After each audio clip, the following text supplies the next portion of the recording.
Hello दोस्तों, जय जिनेन्द्र। आज हम बात करेंगे ऑब्जेक्टिव 2 एचसी वर्मा चैप्टर 3। तो शुरू करते हैं। पहला question, consider the motion of the tip of the minute hand of a clock in an hour. देखिए, एक बात ध्यान रखिए, जब भी हम मल्टीपल करेक्ट आंसर करते हैं, जब more than one correct answer होते हैं, तब आपको बहुत सारी पॉसिबिलिटीज सोचनी पड़ती है। उसके बाद आप ऑप्शन टिक करते हैं कि कौन सा ऑप्शन इसमें से सही होगा और कौन सा गलत हो सकता है। तो इन तरह के क्वेश्चंस को काफी ध्यान से, फुल कंसंट्रेशन से करने की जरूरत होती है। तो हम एक एक पॉइंट को बिल्कुल ध्यान से समझते हुए चलेंगे, आपको पूरी तरह से कंसेप्ट समझ में आएगा, ये मेरी गारंटी है। चलिए, तो उन्होंने बोला है कि एक क्लॉक का मिनट हैंड है, वो मान लीजिए 1 घंटे में आपको पता है कि वो पूरा सर्कल ट्रेवल कर लेता है इधर से इधर तक। मतलब अगर इनिशियल पॉइंट में ए मानूं तो यहां से वो घूमने के बाद वापस अपनी इनिशियल पॉइंट ए पर ही आ जाएगा, राइट। नाउ फर्स्ट ऑप्शन क्या है? फर्स्ट ऑप्शन वो बोल रहे हैं कि द डिस्प्लेसमेंट इज जीरो। क्या ये सही है? बिल्कुल सही है। अगर इनिशियल पॉइंट और फाइनल पॉइंट सेम होता है तो डिस्प्लेसमेंट क्या होता है? Zero. Second option, the distance covered is zero. क्या डिस्टेंस कवर्ड जीरो है? बेसिकली डिस्टेंस, देखिए डिस्टेंस होती है पाथ लेंथ और पेरीमीटर इसका, तो डिस्टेंस जीरो नहीं है, तो बी ऑप्शन गलत हो गया। सी देखते हैं, the average speed is zero. Speed कैसे निकालते हैं? Total distance travelled bye a particle divided by total time. मतलब यहां से यहां तक पार्टिकल ने डिस्टेंस ट्रेवल तो किए और कुछ ना कुछ टाइम भी लगाया, तो वो जीरो नहीं होगा। तो इसका मतलब सी भी निकल गया। डी ऑप्शन देखते हैं, the average velocity is zero. What is average velocity? Average velocity is nothing, it is total displacement divided by total time. तो हमारे दो ऑप्शन यहां करेक्ट है, A and D, right. Second question देखते हैं। Question number 2 में उन्होंने given है, a particle moves along the x-axis as x equal to u t minus 2 plus a t minus 2 whole square। वो जो s लिखा है वहां पे वो सेकेंड रिप्रेजेंट कर रहा है, राइट, 2 सेकेंड्स। सो मैं इक्वेशन लिखता हूं x equal to u t minus 2u plus a into t square plus 4 minus 4, right. मैंने क्या किया, क्वाड्रेटिक इक्वेशन को खोल दिया, a square plus b square minus 2ab, तो ये हो गया T square plus 4 minus 4t। यहां पर मेरा इक्वेशन आ गई। अब वो क्या पूछ रहे हैं? Find the initial velocity. ध्यान दीजिए, इनिशियल वेलोसिटी मतलब velocity at T equal to zero, initial point पे वेलोसिटी। तो सबसे पहले इसको डिफरेंशिएट करता हूं। अगर मैं इसको डिफरेंशिएट करूंगा तो ये कितना आ जाएगा, u माइनस दिस 2u, ये तो कांस्टेंट है, तो ये हो जाएगा 0 प्लस ए टी स्क्वायर का डिफरेंशिएशन 2t, इसका 0 और इसका डिफरेंशिएशन ये आ जाएगा हमारा। अब वो पूछ रहे हैं t इक्वल टू 0 पे निकालो, तो t इक्वल टू 0 पे कितना आएगा, u plus a into minus 4, right. तो यहां पर वेलोसिटी एक्सेलरेशन के डिपेंडेंट आ रही है। अगर मुझे एक्सेलरेशन की वैल्यू पता होगी तभी मैं निकाल पाऊंगा, राइट। तो फर्स्ट ऑप्शन गलत है हमारा। सेकंड देखते हैं, सेकंड ऑप्शन में क्या गिवन है, the acceleration of the particle is ए। इसको अगर मैं फिर से डिफरेंशिएट करता हूं, ये वाली इक्वेशन को, जो वेलोसिटी टाइम के साथ वेरिंग बता रहा है, अगर मैं इसको फिर से डिफरेंशिएट करूंगा तब मेरा एक्सेलरेशन आ जाएगा। So acceleration is nothing, it is DV by D T, DV by D T. इसका डिफरेंशिएशन 0 ए कॉमन निकालो, 2t का डिफरेंशिएशन 2, 4 का डिफरेंशिएशन फिर 0 क्योंकि कांस्टेंट है, तो मेरा कितना आ गया 2 into A, right. So the acceleration of the particle is A. Second option भी गलत है हमारा। थर्ड ऑप्शन देखते हैं, the acceleration of the particle is 2a, तो हमारा ऑप्शन सी करेक्ट हो गया। Last, at t equal to 2 the particle is at origin. अगर मेरे पोजीशन कोऑर्डिनेट 0,0 आ रहे हैं तो मैं बोलूंगा मेरा पार्टिकल कहां खड़ा है, इनिशियली ओरिजिन पे। तो मैं यहां पे t इक्वल टू 2 पुट कर देता हूं। क्वेश्चन गिवन है मुझे x equal to t minus 2 into U plus a into T minus 2 the whole square. जैसे ही मैं t इक्वल टू 2 पुट करूंगा ये भी 0 हो जाएगा और ये भी 0 हो जाएगा, मतलब पोजीशन क्या होगी मेरी 0। इसका मतलब पार्टिकल इनिशियली कहां खड़ा है, ओरिजिन पे। क्या दोनों आंसर करेक्ट है? थर्ड देखते हैं। क्वेश्चन नंबर 3 में क्या बोलते हैं वो, you have to pick the correct statement. First statement है, average speed of a particle in a given time is never less than the magnitude of the average velocity। तो हमें एक चीज पता है कि distance travelled by the particle, ध्यान सुनना क्या बोल रहा हूं मैं, distance travelled by the particle is always greater than और इक्वल टू डिस्प्लेसमेंट। ये हमें पता है, डिस्प्लेसमेंट से हमेशा बड़ा होता है कौन, डिस्टेंस। अगर मैं इसको टाइम से डिवाइड कर दूं दोनों तरफ, तो डिस्टेंस बाय टाइम क्या होता है, एवरेज स्पीड, एवरेज स्पीड। और ये क्या होता है, डिस्प्लेसमेंट बाय टाइम क्या होता है, average velocity. It means average speed is always greater than और इक्वल टू एवरेज वेलोसिटी। इसका मतलब पहला ऑप्शन हमारा करेक्ट हो गया। वो क्या बोल रहे हैं, average speed of a particle is in a given time is never less. तो ये चीज भी हमारी करेक्ट हो गई। और एक चीज और ध्यान दीजिए, हमने जब उनने लिखा है कि magnitude of the average velocity, क्यों ऐसा लिखा है, क्योंकि डिस्टेंस स्केलर क्वांटिटी है और डिस्प्लेसमेंट वेक्टर क्वांटिटी है। हम कभी भी अपनी जिंदगी में एक वेक्टर को एक स्केलर से कंपेयर कभी नहीं कर सकते। जब भी हम करेंगे तो सिर्फ और सिर्फ उसका मैग्नीट्यूड कंपेयर करेंगे। सो जब भी आप लिखो तो ऐसा लिखना, the distance travelled by the particle is always greater than और equal to the magnitude of the displacement of the particle. एकदम करेक्ट डेफिनेशन ये होती है इसकी, ठीक है। चलिए, तो हमारा ए ऑप्शन करेक्ट हो गया। अब हम देखते हैं बी ऑप्शन। बी ऑप्शन में क्या गिवन है, is it possible to have a situation in which dv by dt is non-zero but d by dt of v is zero। सबसे पहले हमें समझना पड़ेगा इन दोनों में डिफरेंस क्या है। यहां पे हमने वेलोसिटी का मैग्नीट्यूड लिया है। वेलोसिटी का मैग्नीट्यूड मतलब क्या होता है, स्पीड। और d by dt क्या होता है, बेसिकली ये क्या है, rate of change of speed. क्या ये चीज क्लियर है आपको, rate of change of speed. तो यहां हम बात कर रहे हैं rate of change of speed की। और यहां क्या होता है, rate of change of velocity. Rate of change of velocity is acceleration. वहां पे बोल रहे हैं कि इज इट पॉसिबल कि ये नॉन जीरो हो, इज इट पॉसिबल कि हमारी सिचुएशन में एक्सेलरेशन तो जीरो नहीं हो, एक्सेलरेशन क्या हो, नॉन जीरो हो, और स्पीड का चेंज जीरो हो जाए। ठीक है, मैं फिर से आपको बोल रहा हूं, जब भी मल्टीपल आंसर करेक्ट हो तब आपको सारे केसेस पॉसिबल देखने पड़ते हैं। और जब भी स्पीड वगैरह का क्वेश्चन आए तो हमेशा सर्कुलर मोशन का केस दिमाग में याद रखना, आपके बहुत सारे आंसर आ जाएंगे, राइट। मैं जब यूनिफॉर्म सर्कुलर मोशन का केस देखता हूं, ध्यान रखिए, जब मैं यूनिफॉर्म सर्कुलर मोशन का केस देखता हूं तो एक्सेलरेशन कहां होता है, टुवर्ड सेंटर। यहां पर एक्सेलरेशन नॉन जीरो है, और ये जो स्पीड है ये क्या कांस्टेंट होती है, speed constant. Uniform circular motion में स्पीड क्या होती है मेरी, कांस्टेंट। लेकिन क्योंकि इसकी डायरेक्शन हर पॉइंट पे चेंज हो रही है, इसका मतलब इसकी वेलोसिटी क्या हो रही है, हर पॉइंट पे चेंज। तो यहां पे एक्सेलरेशन है, acceleration is nothing, it is rate of change of velocity. और यहां पर वेलोसिटी सिर्फ और सिर्फ डायरेक्शन में चेंज हो रही है, मैग्नीट्यूड में नहीं। इसलिए मैं बोल सकता हूं कि यहां पे स्पीड का चेंज तो जीरो है, लेकिन rate of change of velocity zero नहीं है, दैट इज एक्सेलरेशन जीरो नहीं है। तो ये केस भी पॉसिबल है, राइट। काफी बच्चों को ये चीज समझ में नहीं आती है। जब भी स्पीड का क्वेश्चन आए, मेरी आपके हाथ जोड़ के विनती है, सबसे पहले uniform circular motion, projectile motion और स्ट्रेट लाइन का vertical motion, free fall motion, तीनों केस उसमें रख के देख लो, 100% आपको सेटिस्फेक्शन मिल जाएगा आंसर में। ठीक है, चलिए आगे चलते हैं।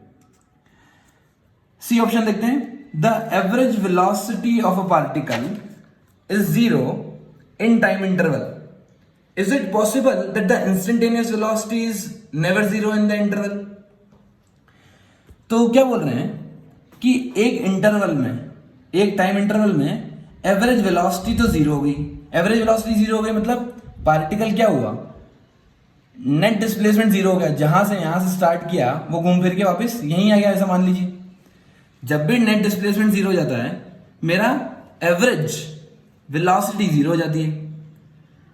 Is it possible that the instantaneous velocity is never zero in the interval. वो पूछ रहे हैं इंस्टेंटेनियस वेलोसिटी जीरो हुई है नहीं हुई है, राइट। फिर से हम देखते हैं वही सर्कुलर मोशन वाला केस, क्योंकि यहां पे स्ट्रेट लाइन मोशन में तो जब भी पार्टिकल सीधे जाता है और पलट के आता है, तो जब भी एक पॉइंट से पार्टिकल अपने डायरेक्शन रिवर्स करता है, उसको मोमेंटरली रेस्ट पे आना ही पड़ता है, राइट। जैसे मानना एग्जांपल लूं, मैंने एक पार्टिकल को ऊपर फेंक दिया हवा में। जैसे मैंने उसको ऊपर फेंका तो क्या होगा, मेरे उसको जो वेलोसिटी थी टॉप मोस्ट पॉइंट पे, उसकी वेलोसिटी कितनी हो जाएगी, जीरो। क्यों जीरो होती है? क्योंकि अभी वो ऊपर जा रहा था, जैसे ही उसकी वेलोसिटी जीरो हुई अब वो नीचे पलट के आएगा। तो जब भी कोई पार्टिकल स्ट्रेट लाइन में जाता है और उसकी डायरेक्शन चेंज करता है तो उसको मोमेंटरली टाइम के लिए रेस्ट पर आना ही पड़ता है। तो अगर मैं ये वाला केस लेता हूं तो मेरा आंसर गलत हो जाएगा अभी।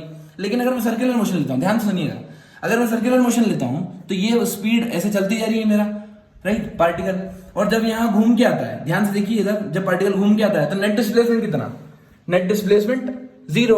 अगर नेट डिस्प्लेसमेंट जीरो है इसका मतलब वेलोसिटी जीरो है। अब एक बात बताओ, क्या थ्रू आउट द मोशन मेरी स्पीड कांस्टेंट है या कहीं ना कहीं जीरो हुई है? थ्रू आउट द मोशन मेरी स्पीड कांस्टेंट है, बस मेरा क्या चेंज हो रहा है? Direction, right. इसका मतलब हमारे ये भी ऑप्शन करेक्ट है। अगला देखते हैं, the average velocity of a particle, इसका आंसर कितना है? A B C. The average velocity of the particle moving on a straight line is zero in a time interval. Is it possible to have instantaneous velocity is non-zero? देखिए क्या बोल रहे हैं वो, particle कहां travel कर रहा है? स्ट्रेट लाइन में। पार्टिकल कहां ट्रेवल कर रहा है? स्ट्रेट लाइन में। देखो अभी मैंने क्वेश्चन लिया था ये वाला स्ट्रेट लाइन का, मैंने माना कि पार्टिकल स्ट्रेट लाइन में ट्रेवल कर रहा है और वो बोल रहा है एवरेज वेलोसिटी जीरो है। एवरेज वेलोसिटी जीरो तभी हो सकती है जब पार्टिकल पलट के अपने वापस इनिशियल पोजीशन में आ जाए, और अगर वो पलट के आएगा तो क्या एक पॉइंट की उस पर वेलोसिटी जीरो होगी? मतलब क्या instantaneous velocity, the velocity at this instant will be zero. इसका मतलब मेरा फोर्थ ऑप्शन रॉन्ग हो गया, तो मेरा करेक्ट आंसर आएगा ए, बी और सी। चलिए फोर्थ देखते हैं, an object may have varying speed without having varying velocity. वो बोल रहा है कि स्पीड तो वेरी हो लेकिन वेलोसिटी वेरी ना हो। ऐसा हो ही नहीं सकता कि स्पीड मेरी वेरी हो और वेलोसिटी वेरी ना हो, क्योंकि वेलोसिटी के अंदर दो चीज होती है, एक तो स्पीड होती है प्लस डायरेक्शन होती है, लेकिन स्पीड के अंदर सिर्फ स्पीड ही होती है, डायरेक्शन नहीं होती। तो वेलोसिटी दोनों चीज को कंपेयर करता है, स्पीड को भी और डायरेक्शन को भी, राइट। तो अगर स्पीड चेंज हो रही है तो वेलोसिटी को तो चेंज होना ही पड़ेगा। तो हमारा फर्स्ट ऑप्शन यहां पर हो गया गलत, ये गलत हो गया। बी देखते हैं, varying velocity without varying speed, मतलब मेरी वेलोसिटी तो वेरी हो रही है लेकिन स्पीड वेरी नहीं हो रही है। फिर सर्कुलर मोशन का केस देख लीजिए, यहां पे हर पॉइंट पे डायरेक्शन चेंज हो रही है, डायरेक्शन चेंज होने से वेलोसिटी चेंज हो रही है, लेकिन स्पीड क्या है? कांस्टेंट। तो ये मेरा आंसर करेक्ट है, सी ऑप्शन देखते हैं, non zero acceleration without having varying velocity. Non zero acceleration without having varying velocity, velocity vary ना हो, वेलोसिटी वेरी ना हो। अब देखिए एक्सेलरेशन होता क्या है? Acceleration is nothing, it is rate of change of velocity. अगर वेलोसिटी ही वेरी ना होगी तो एक्सेलरेशन कहां से आया? तो ये भी आंसर हमारा क्या हो गया? गलत। डी ऑप्शन देखते हैं, डी ऑप्शन बोलता है non zero acceleration without having varying speed, right. वो बोल रहे हैं एक्सेलरेशन तो जीरो ना हो लेकिन velocity without having varying speed, speed vary नहीं होना चाहिए। फिर से हम सर्कुलर मोशन का केस देख लो, यहां पर एक्सेलरेशन तो है लेकिन स्पीड वेरी नहीं हो रही है, तो ये हमारा डी ऑप्शन भी करेक्ट है। तो फोर्थ के आंसर आया हमारे बी और डी। फिफ्थ देखते हैं, mark the correct statement for a particle on a straight line. अगर पार्टिकल मेरा स्ट्रेट लाइन में मूव कर रहा है तो बोल रहे हैं कि आपको मार्क करना करेक्ट स्टेटमेंट। देखिए पहला क्या बोलता है, पहला बोल रहा है वो, if the velocity and acceleration have opposite sign the object is slowing down. मैंने आपको बताया था एक्सेलरेशन और रिटार्डेशन, अगर आपको याद हो तो, जब भी वेलोसिटी और एक्सेलरेशन ऑपोजिट डायरेक्शन में होते हैं स्पीड घटाते हैं, और जब भी वो एक दूसरे को सपोर्ट करते हैं स्पीड को बढ़ाते हैं। क्लियर? तो मेरा जो फिफ्थ का ए आंसर करेक्ट है, राइट। अब बी सी डी चेक करते हैं, बी चेक करेंगे, if the position and velocity have opposite sign the particle is moving towards origin. मान लीजिए ये ओरिजिन है, राइट। पोजीशन मतलब पोजीशन वेक्टर, और पोजीशन वेक्टर में कहां से देखता हूं? हमेशा ओरिजिन से। वो बोल रहे हैं अगर मेरा पोजीशन वेक्टर इधर है नेगेटिव तो वेलोसिटी किधर है? पॉजिटिव, दोनों अपोजिट साइन होंगे। तो देखो जब वेलोसिटी इधर है इसका मतलब कहां? ओरिजिन की तरफ जा रहा है वो।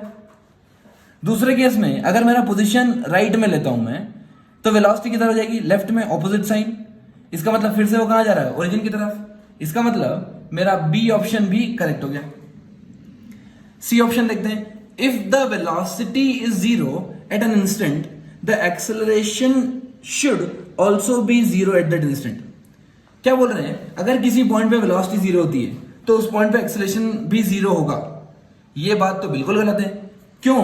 क्योंकि जैसे ही मैं पार्टिकल को ऊपर थ्रो करता हूं, याद है वर्टिकल वन डायमेंशन मोशन या फ्री फॉल मोशन, इस पॉइंट पे वेलोसिटी कितनी होती है? टॉप मोस्ट पॉइंट पे the body comes to rest but the acceleration is non zero, right? The acceleration is non zero. तो यहाँ पे वेलोसिटी जीरो हो गई है लेकिन एक्सेलरेशन जीरो नहीं हुआ है.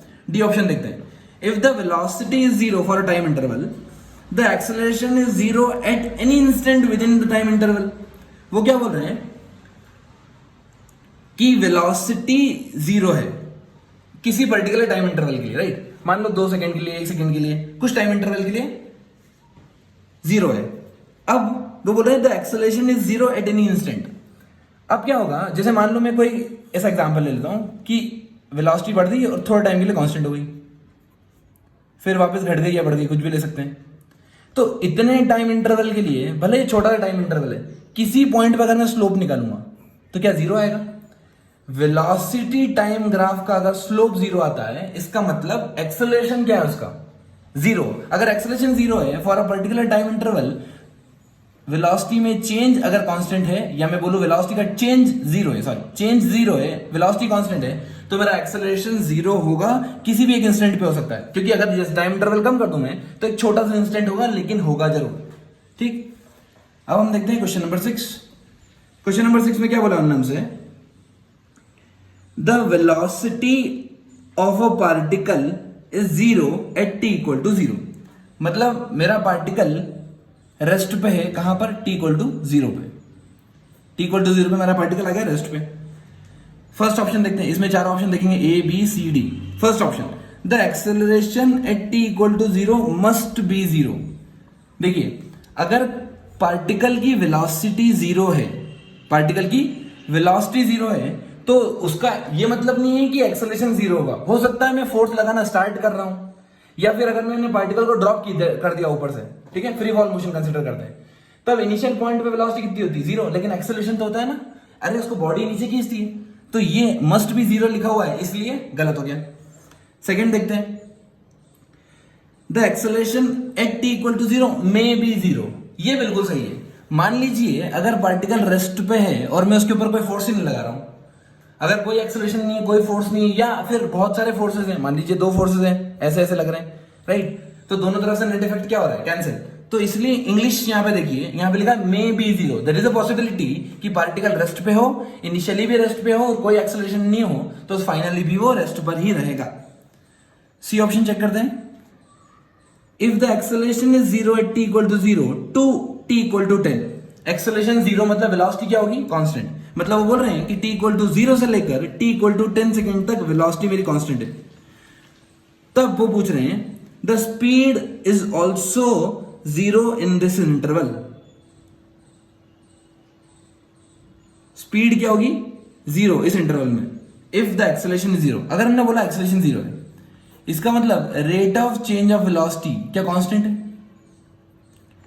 Rate of change of velocity constant है. इसका मतलब या तो वेलोसिटी जीरो है या वेलोसिटी एक कांस्टेंट नंबर है, 5 10 12 20 कुछ भी नंबर कांस्टेंट, राइट? तो जीरो भी हो सकता है और कोई कांस्टेंट नंबर भी हो सकता है. तो correct answer is C option is also correct. Possibility है, राइट? मैं ये नहीं बोल रहा हूं हमेशा होगा, लेकिन जीरो इज ऑल्सो कांस्टेंट. अगर पार्टिकल रेस्ट पे है तो उसका एक्सेलरेशन भी कितना होगा? जीरो. डी ऑप्शन चेक करते हैं. If the speed is zero from t equal to zero to t equal to 10, the acceleration is always zero in this interval. अब पार्टिकल की स्पीड जीरो है, स्पीड जीरो मतलब particle move ही नहीं कर रहा है, पार्टिकल रेस्ट पे. अगर पार्टिकल रेस्ट पे है पूरे इंटरवल के लिए, इसका मतलब 100% उसके ऊपर कोई फोर्स, कोई एक्सेलरेशन नहीं लग रहा है, तो मेरा डी. तो आइए अब हम देखते हैं क्वेश्चन नंबर 7. क्या बोल रहे हैं वे? The magnitude of the velocity of a particle is equal to its speed. हमें पता है कि वेलोसिटी में मैग्नीट्यूड और डायरेक्शन दो चीज होती है, लेकिन अगर मैं इसका सिर्फ मैग्नीट्यूड निकाल लूं तो उसको स्पीड ही तो बोलते हैं. तो ये हमारा ऑप्शन हो गया करेक्ट. बी ऑप्शन देखते हैं. The magnitude of the average velocity in an interval is equal to its average speed in that interval. अब देखिए, मान लीजिए मेरा पार्टिकल यहां से यहां तक स्ट्रेट ट्रेवल किया ऐसे, राइट, ए टू बी, तो इसकी डिस्टेंस और डिस्प्लेसमेंट बराबर है, टाइम इंटरवल भी कुछ होगा, तो इस केस में एवरेज स्पीड और एवरेज वेलोसिटी बराबर होगी। लेकिन मान लो अगर मेरा पार्टिकल ऐसे ट्रेवल कर गया तो उसका डिस्प्लेसमेंट तो ये हो जाएगा और डिस्टेंस ये हो जाएगा, तो उन केसेस में एवरेज स्पीड और एवरेज वेलोसिटी अलग हो जाएगी, इसीलिए मेरा ये ऑप्शन भी गलत है। थर्ड देखते हैं, is it possible to have a situation in which the speed of a particle is always zero but the average speed is not zero. अब वो बोल रहे हैं स्पीड तो हमेशा जीरो है, स्पीड जीरो है मतलब पार्टिकल हमेशा रेस्ट पे, हमेशा रेस्ट पे, पार्टिकल हमेशा अगर रेस्ट पे है तो एवरेज स्पीड के लिए डिस्टेंस या डिस्प्लेसमेंट या एवरेज डिस्टेंस निकालता हूं मैं, टोटल डिस्टेंस, अगर मैं टोटल डिस्टेंस निकालता हूं तो टोटल डिस्टेंस ही जीरो है क्योंकि वो तो रेस्ट पे खड़ा है ना मेरे भाई, तो इसका आंसर भी क्या होगा, सी ऑप्शन भी गलत हो जाएगा।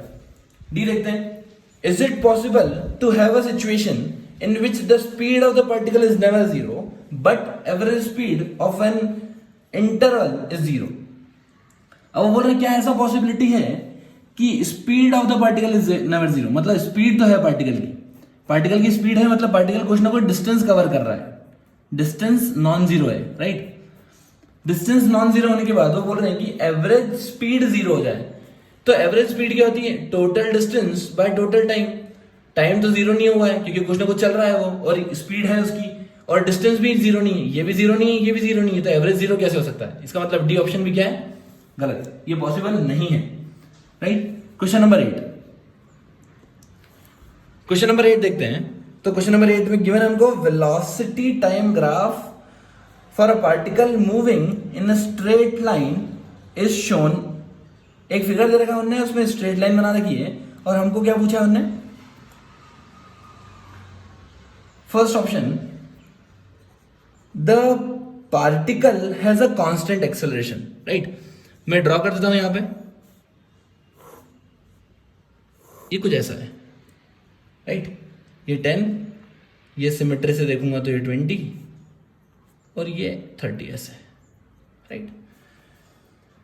मुझे पता है वेलोसिटी टाइम ग्राफ का जो स्लोप होता है, राइट, ये स्ट्रेट लाइन है, स्ट्रेट लाइन का स्लोप क्या होता है हमेशा, कांस्टेंट, इसका मतलब इसका एक्सेलरेशन कांस्टेंट है। अच्छा बताइए पॉजिटिव है या नेगेटिव, आपका आंसर होगा नेगेटिव क्योंकि इसका स्लोप नेगेटिव है। देखिए 9, ये एंगल 90 से बड़ा, अगर ये ऐसी लाइन होती तो 90 से छोटा जाता, तो स्लोप क्या होता, पॉजिटिव, इस केस में स्लोप है नेगेटिव, इसका मतलब एक्सेलरेशन है नेगेटिव।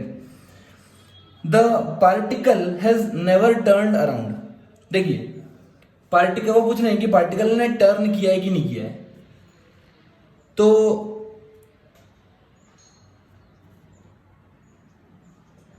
यहां पे हम देखते हैं इस पॉइंट पे वेलोसिटी पॉजिटिव है, इस पॉइंट पे वेलोसिटी पॉजिटिव, इस पॉइंट पे वेलोसिटी पॉजिटिव, इस पॉइंट पे वेलोसिटी पॉजिटिव, इसका मतलब पार्टिकल जा रहा है राइट, करेक्ट। इस पॉइंट पे वेलोसिटी जीरो मतलब वो हो गया रेस्ट पे आ गया। उसके बाद वेलोसिटी यहाँ पे देखिए कर्व नीचे आ गया, अगर कर्व नीचे आ गया इसका मतलब वेलोसिटी नेगेटिव होने लग रही, अगर वेलोसिटी नेगेटिव होने लग गई इसका मतलब पार्टिकल ने डायरेक्शन चेंज कर लिया, और पार्टिकल डायरेक्शन तभी चेंज करेगा जब वो मोमेंटरली रेस्ट पे आएगा। तो यहाँ पे आपको दिख गया है कि ये कहाँ पे आ गया, रेस्ट में, तो मेरा ऑप्शन नंबर जो बी है वो हो गया गलत। सी ऑप्शन देखते हैं, the particle has zero displacement. देखिए डिस्प्लेसमेंट कैसे निकालते हैं, area under velocity time curve. अगर मैं ये वाला एरिया निकालूं तो ये पॉजिटिव है, ये वाला एरिया निकालूं तो ये नेगेटिव है, और ये वाला एरिया निकालूं तो ये भी नेगेटिव है, राइट। सिमेट्री से आपको दिख रहा होगा कि एरिया 1 और एरिया 2 ये दोनों तो बराबर है, लेकिन ये एरिया कुछ बच जाएगा, इसका मतलब जो नेट इफेक्ट आएगा वो कैंसिल नहीं होगा, तो इसका मतलब ये बी ऑप्शन हमारा गलत है। डी ऑप्शन देखते हैं, the average speed in the time interval 0 to 10 second is the same as the average speed in the time interval 10 to 20। एक चीज मैंने आपको सिखाई थी कल कि स्पीड को, वेलोसिटी को स्पीड टाइम कर्व में बनाने के लिए क्या इसको ट्रांसफर कर देते हैं ऊपर की साइड, ऐसे मिरर इमेज ले लेते हैं, राइट। इसका मतलब ये स्पीड इस पॉइंट पे, अगर स्पीड कुछ गिवन है 10, तो इस पॉइंट पे भी t को 20 सेकेंड पे भी स्पीड इसकी सेम ही रहेगी। क्या ये भी चीज आपको क्लियर है? देखिए छोटे छोटे पॉइंट हैं जो आपको याद रखना चाहिए, समझ में आना चाहिए, तो उससे चीजें काफी आसान हो जाती हैं ना। तो हमारा ए और डी दोनों आंसर कहाँ हो गए, सही। अब 9 देखते हैं, क्वेश्चन नंबर 9 देखते हैं। 9 में क्या गिवन है?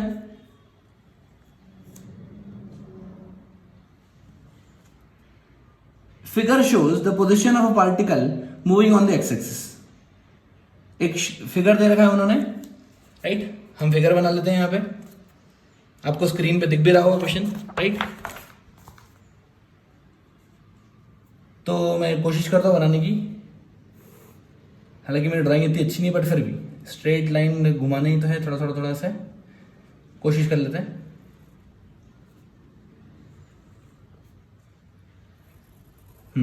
चलिए, तो ये हमारा बन गया, कुछ वैल्यूज गिवन है उनमें, 2 सेकेंड, 3 सेकेंड, 4 सेकेंड, ऐसे मैं 2 ले लेता हूँ, यहाँ ले लिया मैंने 4, इस साइड पे यहाँ पे कुछ 6 लेना पड़ेगा लगभग, हाँ 6, और यहाँ पे 10 और 20 के बीच में इसकी पोजीशन गिवन है, right? This is 10, this is 20।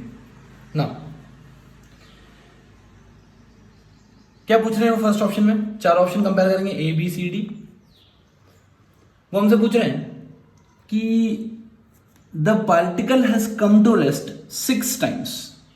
अब देखिए ये क्या है? Position time graph. The slope of position time graph gives you velocity. अगर इसका स्लोप 0 हुआ है 6 बार, तो इसकी वेलोसिटी भी 6 बार 0 होगी, या पार्टिकल रेस्ट पे आया होगा 6 बार। इधर देखते हैं, इसका स्लोप यहाँ पे 0, यहाँ पे स्लोप, यहाँ पे स्लोप, यहाँ पे स्लोप, यहाँ पे स्लोप और यहाँ पे स्लोप।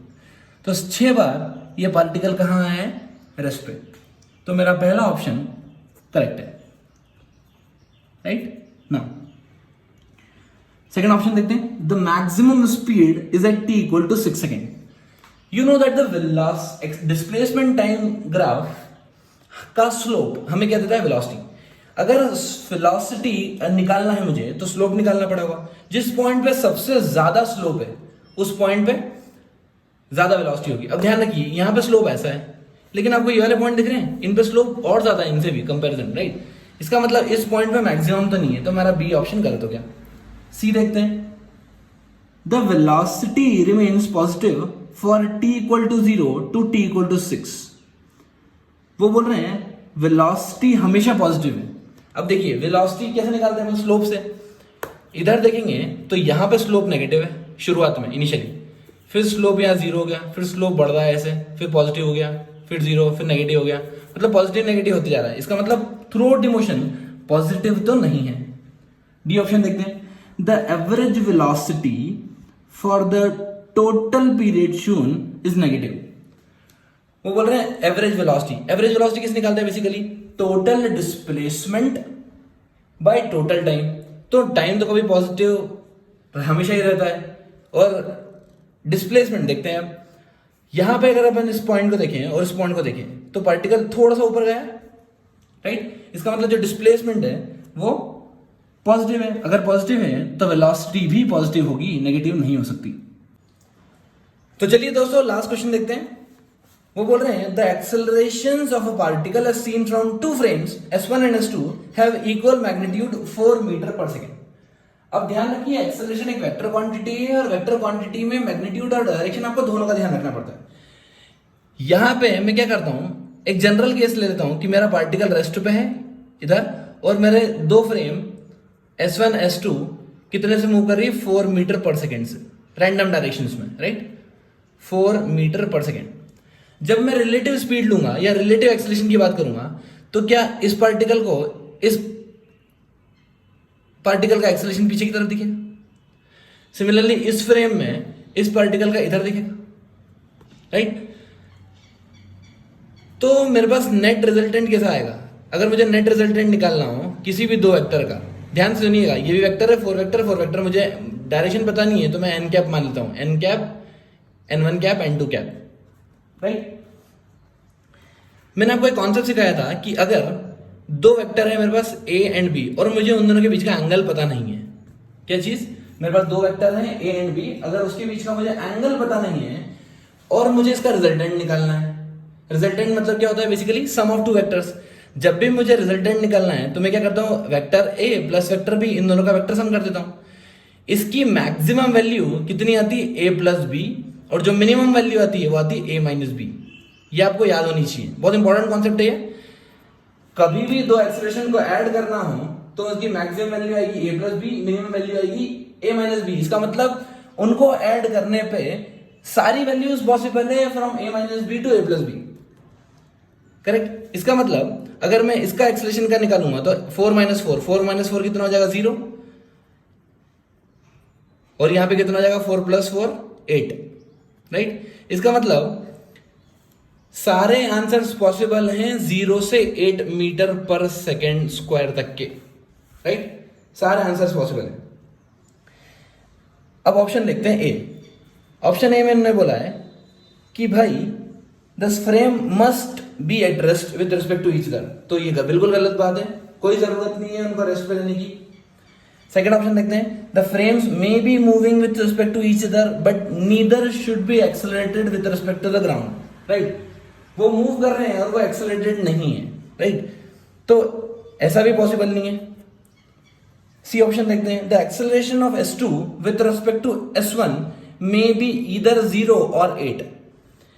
अब अभी अपन ने निकाला कि 0 से 8 तक सब कुछ पॉसिबल है, मींस 0.1, 0.2, 0.3, 2.1, 2.5, 7.999, 8 सब कुछ पॉसिबल है। तो सिर्फ 2 आंसर पॉसिबल नहीं है, और आपको पता पड़ गया अगर 3 ऑप्शन गलत है तो चौथा करेक्ट हो गई सही। डी देखते हैं, the acceleration of S2 with respect to S1 may be anything between 0 and 8 metre per second square. तो ये ऑप्शन हमारा 100% करेक्ट है, इसमें सारे केसेस कवर हो गए। Okay guys, that's all.